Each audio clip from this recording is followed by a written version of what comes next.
Hey gang, what's up? Aaron right here, Canadian Looney. This just went down in the House of Commons. If you're somebody that voted Liberal in this election and you think everything's just going to be fine, pay attention. Like, you probably only watched like legacy news.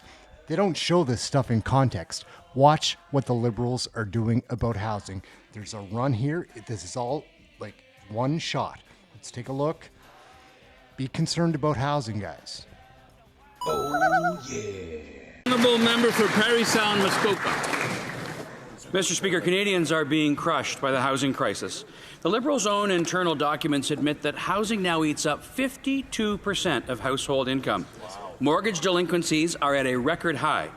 Families can't keep up, young people can't get in, and this Liberal government will not show us a plan. Mr. Speaker, a budget is a plan. And while Canadians suffer, these Liberals refuse to present a budget that will solve the housing crisis. My question is very simple. Why? Why? The honourable member of Housing and Infrastructure. Thank you, Mr. Speaker. Well, this government is committed to taking action on housing, and that's why we've rolled out the GST break for first-time home buyers, saving them $50,000 up to $1 million purchase. That's why we've rolled out a tax break for 22 million Canadians to help them afford housing. That's right. We are taking action, and we will continue to take action at a pace that I hope the members opposite will support us on. Excellent answer. The honourable member for Parry Sound, Muskoka. Well, Mr. Speaker, here's what we know now. We know now that Toronto and Vancouver are two of the most unaffordable cities in the world. We know that the cost to construct a residential building in Canada has increased by 58% in the last 5 years. We also know that this latest housing minister increased home building taxes by 141% while he was mayor of Vancouver. And we know that the TD Bank has declared that this government will not come close to their promise to build 500,000 new homes per year. Mr. Speaker, are the Liberals refusing to deliver a plan because they don't actually have a real one? The Honourable Minister of Housing and Infrastructure. Thank you, Mr. Speaker. This government has been very clear about our plan for housing, the most ambitious plan for housing in Canadian history, and that is Build Canada Homes, that is moving forward on actions, concrete actions that will save people money. That's right. We are going to take action for multi-unit residential buildings that we hope the members opposite will support in the fall to increase rental supply. We are going to take action across the board, particularly on affordable housing, and we expect support in this House. We do.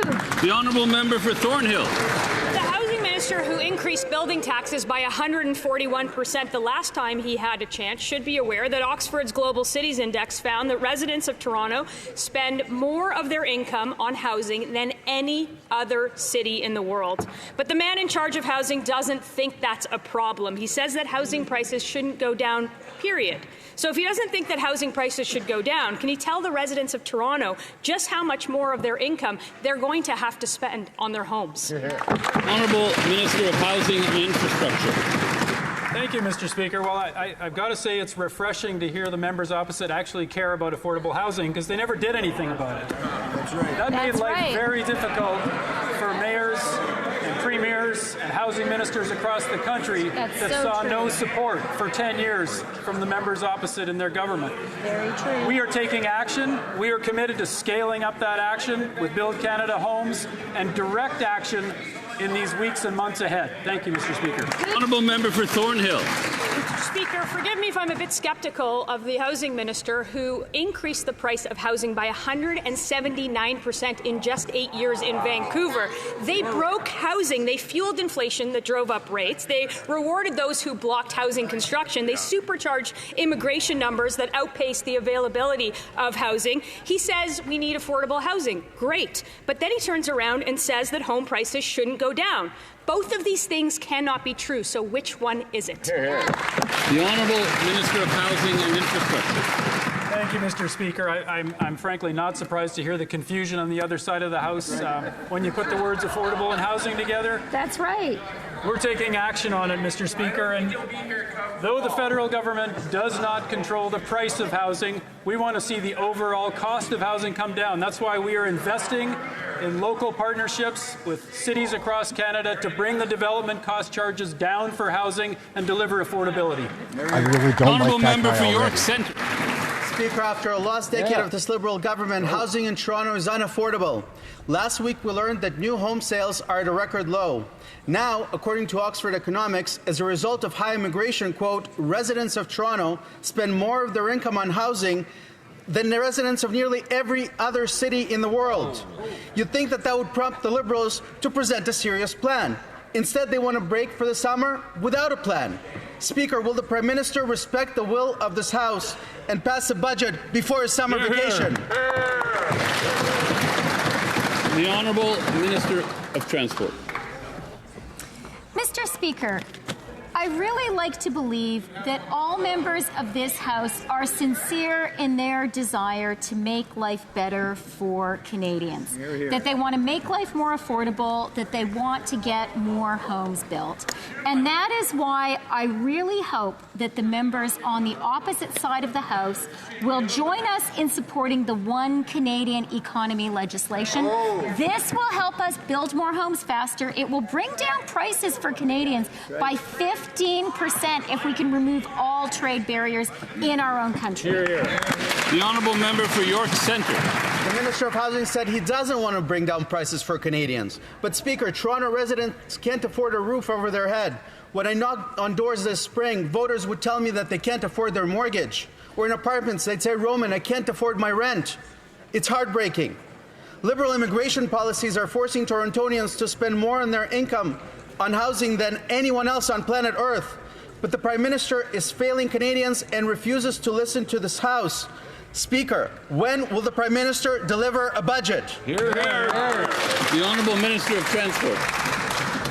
Mr. Speaker, one of the policies the Prime Minister campaigned on was building modular housing.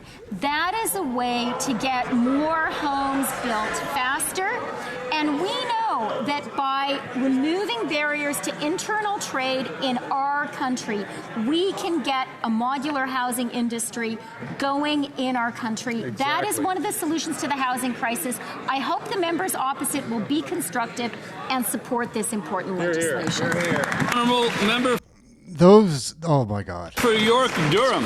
Mr. Speaker, my generation refuses to live in a shipping container. Oxford Economics reports yesterday that Toronto's housing market ranks among the worst in the world for affordability. At the same time, mortgage delinquency rates in Toronto are higher than at any time during the pandemic. The financial burden is suffocating the next generation of homebuyers. And history has shown us, Mr. Speaker, if you fail to plan, you are planning to fail. A budget is a plan, Mr. Speaker. So my question to the Prime Minister is, when will Canadians see one? The Honourable Minister of Jobs and Families. Mr. Speaker, I've traveled all across this country. It's a huge privilege of this job, and I visited families in every riding from every walk of life, and I can tell you that modular housing, which provides a housing solution for so many families, is not a shipping container. And to speak with such a demeaning tone about families that are living in a variety of different kinds of housing really indicates the kind of disrespect that the Conservative Party of Canada has for low-income Canadians and middle-income Canadians, Mr. Speaker. The Honourable Member for Northumberland Clark. Mr. Speaker, tents are not houses. That's right. The Prime Minister told us during the campaign that Canada was facing the biggest crisis of our lifetime. Well, here's a crisis. In 2015, housing costs were an average of 38% of Canadian household budgets. Today, it's overwhelming. It's 52%. Wow. A recent study found that Toronto residents spend more of their income on housing than nearly every other city in the world. We were told that the Prime Minister, well, he's the man with a plan. Canadians want to see it, and time is of the essence. When are we going to get a budget? The Honourable Secretary of State for the Canada Revenue Agency. Thank you, Mr. Speaker. Mr. Speaker, maybe the member opposite should ask himself, look in the mirror, ask his colleagues why they voted against every housing initiative we put forward over the last several years. Rapid Housing Initiative, Federal Co-Investment Fund, the Housing Accelerator Fund, Mr. Speaker. Their own leader told them not to support the program while the MPs themselves were trying to advocate for it. Shame on them, Mr. Speaker. That's right. The Honourable Member for Sarnia-Lambton, Vitejwanan. Well, housing accelerator, $4 billion, 0 homes built. But meanwhile, housing prices have doubled, rent has doubled, down payments have doubled, and people are now defaulting on their mortgages at record rates due to the disastrous inflationary spending of this Liberal government. A federal memo confirms that housing will consume 52% of the household budget this year, up from 38% in 2015, so they know they caused this problem. When will the government table a budget with a plan to give the hope of home ownership back to young people? Here, here. Honourable Minister of Housing and Infrastructure. Mr. Speaker, this government is taking action on delivering affordability, and we've done that with a tax cut for 22 million Canadians. That's true. We've done that with a cut to the GST for first-time homebuyers. We will continue to do that with actions throughout this year, and we expect the members opposite to support this. This is a new voice. Suddenly there's concern from the Conservatives who never voted for affordable housing, never supported a single initiative on affordable housing. Oh, yeah. All right, gang, like, in case you don't see, like, question period in full context, because, like, if you're only watching legacy media, they give you the tidbits they want you to see.